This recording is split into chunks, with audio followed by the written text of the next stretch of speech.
Film 200 BC प्राचीन Greece में set है, जहां एक संयमी बुजुर्ग एक नवजात शिशु को देखता है जो श्रेक जैसा दिखता है। कथावाचक बताते हैं कि यदि कोई खामी पाई जाती है तो बच्चे को खारिज कर दिया है। जैसा कि पहला बच्चा हरा है और बदसूरत, इसे नीचे ढेर में फेंक दिया जाता है जिसमें लाशें और हड्डियां होती हैं। दूसरा बच्चा वियतनामी मूल का निकला और कथावाचक बताते हैं कि उन्हें ब्रैड द्वारा अपनाया जाएगा, पिट और एंजेलिना जोली। तीसरा और आखिरी बच्चा अपने पहले से मौजूद होने के लिए एक संयमी के रूप में स्वीकार किया जाता है, दाढ़ी और उसकी मांसल काया। उसके बाद उसका नामकरण किया जाता है लियोनिदास। छोटी उम्र से लियोनिदास है नाइटहुड और स्पास के लिए बेरहमी से प्रशिक्षित अपनी दादी के साथ। जैसे जैसे वो बड़ा होता है, लियोनिदास प्रताड़ित भी किया जाता है और दर्द नहीं दिखाना सिखाया जाता है। एक दिन उसे जीवित रहने के लिए जंगल में फेंक दिया गया। कठोर सर्दियों की स्थिति, अपने दम पर बमुश्किल कोई भी कपड़ा। वहां लाल आंखों वाला एक जानवर उसका पीछा करता है और यह एक विशाल होने का पता चलता है, पेंगुइन। बिना समय बर्बाद किए पेंगुइन लियोनिदास पर कूदकर उसे गाली देना शुरू कर देता है और शरीर उसे जमीन पर पटक दिया। हालांकि हमारा बहादुर नायक पेंगुइन को चकमा देने में सफल होता है, इसे एक तंग जगह में फंसाकर। वो तब पाता है एक यादृच्छिक ग्लास बॉक्स के अंदर एक पेंगुइन भाला और इसके साथ जानवर को मारता है। सर्दी बीत जाने के बाद के माध्यम से लियोनिडास अपने लिए स्पार्टा वापस लौटता है, पेंगुइन की खाल पहने हुए राजा के रूप में उद्घाटन टोपी। ये जानकर कि उसने घातक जानवर को मार डाला है, सभी लोग उसकी उपस्थिति में झुकते हैं। हालांकि लियोनिदास एक सुंदर पर मुग्ध प्रतीत होते हैं। भीड़ में मार्गो नाम की लड़की, वो नृत्य करती है, लॉलीपॉप चूसते हुए और आंख मारते हुए कामुक रूप से निरंतर। लियोनिदास को जीतने के लिए ये पर्याप्त है, इसलिए 2 बार बिना सोचे समझे वो उससे शादी करने के लिए कहता है। उसकी खुशी के लिए मार्गो उसे देकर जवाब देता है उसके आर्मर प्लेटेड चेस्टिटी बेल्ट का कॉम्बिनेशन। फिल्म तब कई सालों बाद कट जाती है जहां ये पता चला है कि लियोनिदास राजा बन गया है स्पार्टा का। फिलहाल वो हिंसक है, अपने बेटे को प्रशिक्षण दे रहा है, जबकि मार्गो देखता है किनारे से। लियोनिदास आक्रामक रूप से अपने बेटे को इधर उधर फेंकता है और उसके सिर पर वार करता है, उसे सिखाना कि उसे लेना सीखना चाहिए अपने दुश्मनों से शक्तिशाली हिट। मार्गो सुझाव देता है कि वो अपने बेटे पर पाइल ड्राइवर करता है और इसलिए लियोनिदास अपने बेटे का सिर फर्श पर पटक देता है। कुछ ही समय बाद लियोनिदास के सबसे अच्छे दोस्त का नाम कैप्टन वहां पहुंचता है और बताता है कि फारस का दूत उससे बात करने आया है। इसलिए लियोनिदास ने अपने बेटे और प्रमुखों के साथ अपना प्रशिक्षण समाप्त किया दूत से मिलने के लिए। फिर वो अपने मेहमान का स्वागत करता है एक फ्रांसीसी चुंबन के साथ, ये दावा करते हुए कि स्पार्टा में वे महिलाओं से हाथ मिलाओ और पुरुषों को चूमो। 2 उनमें से फिर हाथ पकड़कर टहले। जैसे वे चैट जारी रखें, फारस के दूत बताते हैं लियोनिदास की महान फारसी राजा जेरक्स अपनी विशाल सेना के साथ संसार पर अधिकार कर लिया है। अब वो अपनी अंतिम विजय के रूप में स्पार्टा को जीतना चाहता है।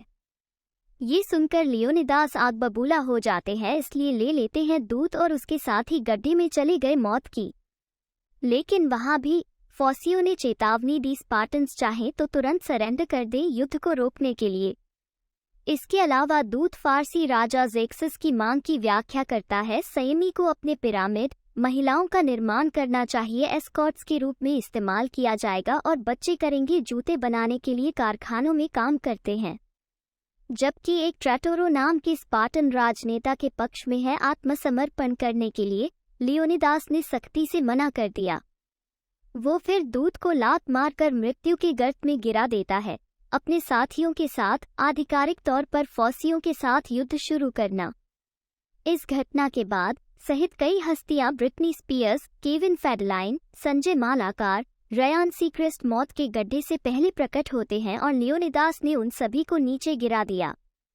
आगे साइमन सहित अमेरिकन आइडल के सभी जज कॉवेल, रैंडी जैक्सन और पाउला अब्दुल भी शामिल हैं। अचानक प्रकट होना, वे स्पार्टन राजा का अपमान करते हैं, उसे ये बताकर कि उसकी किक बहुत खराब थी। लियोनिदास गुस्से में है और परिणामस्वरूप वो उन्हें गड्ढे में भी गिरा देता है। उसके बाद कप्तान का सुझाव है कि सामना करने से पहले फॉसियो लियोनाइडस के साथ परामर्श करना चाहिए। नबी ये पता चला है कि नबी स्पार्टा के राजा के सलाहकार हैं, इसलिए उसी शाम लियोनिदास उनके साथ कॉस्मेटिक उत्पादों का गुच्छा उनके परामर्श के रूप में शुरू। हालांकि भविष्यवक्ता उसे सलाह देने की सलाह देते हैं, इसके बजाय ओरेकल के साथ। ओरेकल माना जाता है, लेकिन महिलाओं की सबसे खूबसूरत में से चुना जाना है वो वास्तव में प्रसिद्ध अगली बेटी है। आकाशवाणी स्पार्टा के लियोनिदास को सूचित करता है कि वो मर जाएगा, क्या उसे फारस और क्षय रोग के विरुद्ध युद्ध करना चाहिए। स्पष्ट चेतावनी के बावजूद लियोनिदास वैसे भी युद्ध में जाने का फैसला करता है। रात में वो अपार के कारण सो नहीं सकता, उसके कंधों पर दबाव और ये देखकर मार्गो का उल्लेख है कि वो जो कुछ भी कर सकता है वो कर सकता है, उसके साथ पसंद है। लियोनिदास को विचार पसंद है, लेकिन उसे खुश करने के बजाय वो शुरू कर देता है व्यायाम करने के लिए वजन के रूप में उसका उपयोग करना। नियत दिन लियोनिदास खुशी खुशी निकल पड़े, कैप्टन द्वारा इकट्ठी की गई अपनी सेना से मिले। हालांकि उसकी अभिव्यक्ति जल्दी बदल जाती है, वो सीखता है कि केवल 13 सैनिक फिट हैं उसकी कठोर आवश्यकताओं में। के बीच उन्हें कप्तान का इकलौता बेटा सोनियो भी मौजूद है। बाधाओं को मजबूती से ढेर कर दिया जाता है स्पार्टन्स के खिलाफ, लेकिन इसके बावजूद लियोनिदास योजना के साथ आगे बढ़ना चाहता है।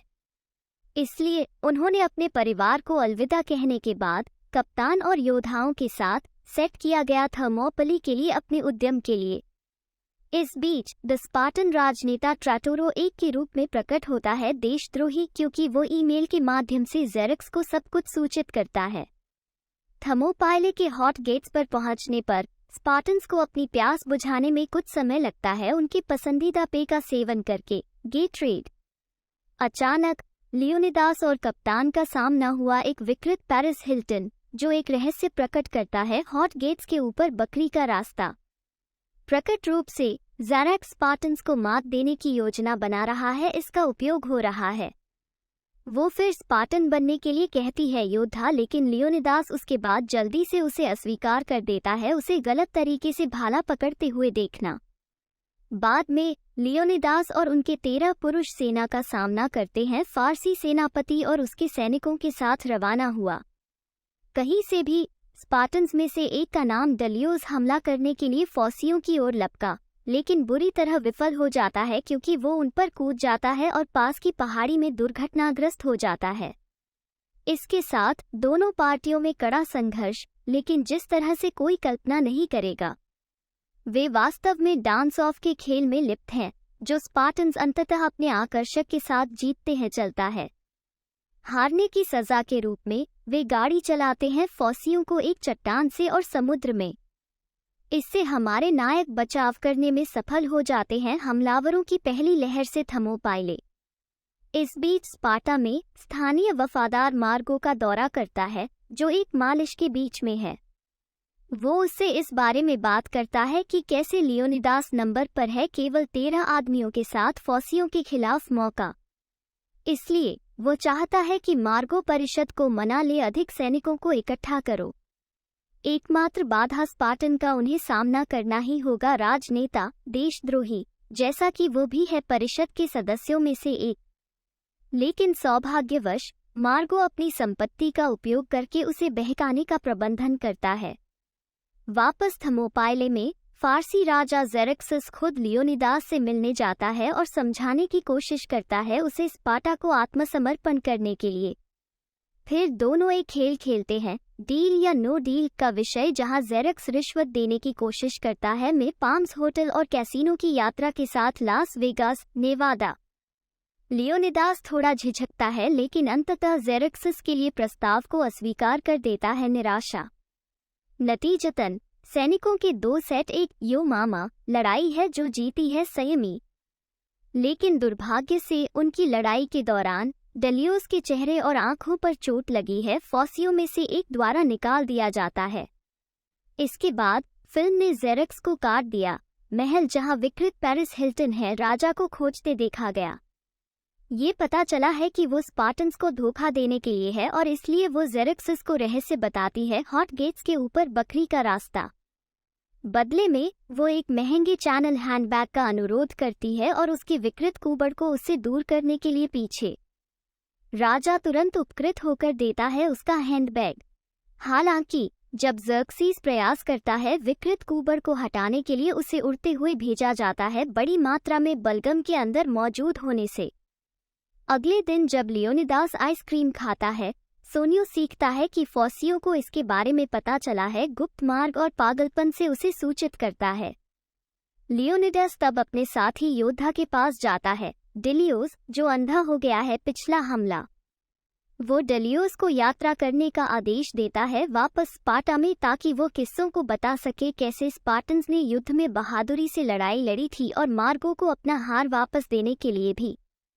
बाद में राजा जेरेक्स और उनकी फारसी सेना थर्मोपाइले में पहुंचती है और लियोनिदास से पूछती है आखिरी बार समर्पण करें। लेकिन जब वो मना करता है, जेरेक्स निराश हो जाता है और एक को कॉल करता है 1,00,000 फौसियों की अतिरिक्त सेना। इस बीच मार्गो अंत में स्थानीय का सामना करती है। परामर्शदाता और उनके सामने नृत्य करते हुए देते हैं उन्हें एक छोटा शो। बूढ़े लोग उस पर बिल फेंकते हैं और जब वो अचानक गंभीर हो जाए तो उसे खुश करें और अतिरिक्त सैनिकों को भेजने के लिए उन्हें फंसाता है थर्मोपाइले।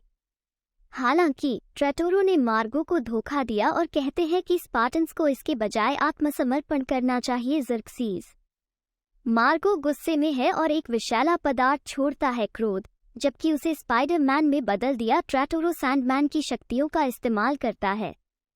2 लड़ाई और मार्गो अंततः ट्रेटोरो को हरा देता है वैक्यूम क्लीनर की मदद से उसे चूसे। उसकी हार के बाद काउंसलर आखिरकार सीखते हैं अपने फोन से कि वो वास्तव में देशद्रोही था स्पार्टन्स। नतीजतन वे भेजने का फैसला करते हैं युद्ध में लियोनिदास की सहायता के लिए अतिरिक्त सैनिक। थर्मोपाइले में वापस युद्ध शुरू होता है। 2 सेनाएं लड़ाई के बीच में। फॉसियो ने खुलासा किया कि उनके पास भूत है सवार उनके गुप्त हथियार के रूप में, लेकिन वो आसानी से है। सोनियो ने किसको आग से हराया बुझाने वाला।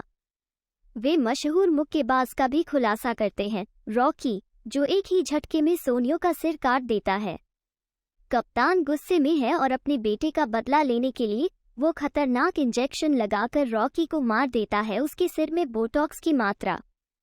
वो तो रॉकी को उठाकर जीत का जश्न मनाना शुरू करता है, मुक्केबाजी चैंपियनशिप बेल्ट, लेकिन ठीक तब जेरेक्स ने उसे खत्म कर दिया दिल के माध्यम से एक भाला। इसे देखकर लियोनिदास को गुस्सा आ जाता है। जेरेक्स का पीछा करना दृश्य एक ग्रैंड जैसा दिखता है। चोरी ऑटो सैन एंड्रियास शैली का पीछा करते हुए वो अपहरण कर लेता है एक व्यक्ति की कार और नाचना शुरू कर देता है। कुछ समय बाद लियोनिदास कार से बाहर निकलता है और एक कौवा पाता है जिसका इस्तेमाल वो एक फारसी लड़के को पीट कर मार डालता है। कहीं से भी वो फिर 2 हमले करता है, राइफलें, और दुश्मन के कुछ सैनिकों पर गोलियां चलाता है। ज़र्क्सीस अपनी जान बचाने के लिए दौड़ता है लेकिन अचानक से गिर जाता है, नहीं अपने वजन को संभालने में सक्षम होना। फारसी राजा फिर एक ट्रांसफॉर्मर क्यूब को बगल में खोजता है, उसे रेत में, और उसे उठाता है। अकस्मात वो एक विशाल मानव रोबोट में बदल जाता है और खुद को ज़र्क्सीस्ट्रॉन नाम देता है। स्पार्टन्स कायर हैं डर में, जबकि ज़र्क्सीस्ट्रॉन अपनी शक्तियों का प्रदर्शन करता है। उसकी छाती पर एक विशेष यूट्यूब वीडियो चला रहा है, स्क्रीम।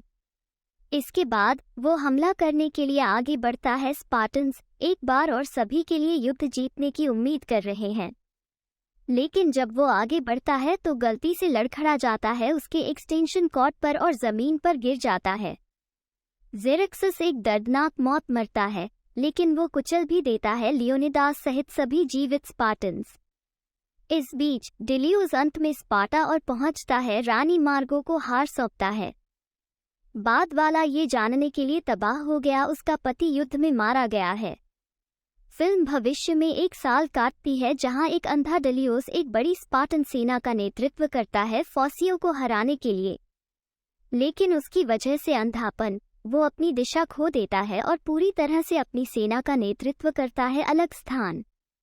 फिल्म के अंतिम क्षणों में स्पार्टन अंततः अंत में आते हैं मालिबू, कैलिफोर्निया, जहां वे दस्तक देते हैं। प्रसिद्ध हस्ती लिंडसे लोहान के नीचे के रूप में वो एक पुनर्वास केंद्र छोड़ देता है।